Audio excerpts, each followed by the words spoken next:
Кина одлучи да го игнорира секој идно покачување на царините, кој ќе го воведе американската администрација, додека Си Џинпин ја продолжува турнејата низ Југоисточна Азија. Од кинеското министерство за надворешни работи порачуваат дека воопшто нема да обрнуваат внимание ако САД одлучи да ја продолжат, како што ја нарекоа играта со бројки кога станува збор за царините.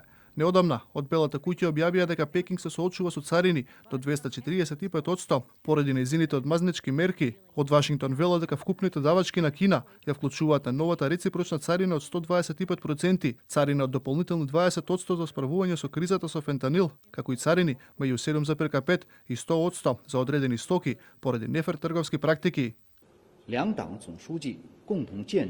Царинските и трговските војни немаат победници. Кина не сака да се бори во тие војни, но ниту се плашиме од нив. Ако САД продолжат да ја играат оваа игра на броеви со царини, тие едноставно ќе бидат игнорирани. Но ако САД продолжат да нанесуваат штета на правата и интересите на Кина, ќе одговориме со решителни контрамерки и ќе останеме на својот став до крај. Доналд Трамп пак тврди дека веќе е постигнат голем напредок во трговските односи со неколку земји, меѓу кои Јапонија и Велика Британија. Голема чест за мене, што туку се сретнав со јапонската делегација за трговија. Голем напредок.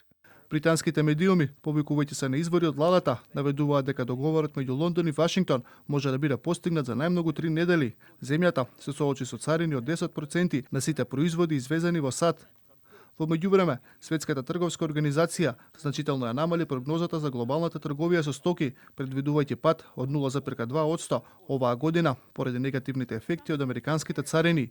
Прогнозата представува остар пресврт од претходно проектираниот раст од 3%, додека организацијата предупредува дека трговијата може да го доживее најголемиот пат од 2020 година, кога светот беше погоден од пандемијата на коронавирусот.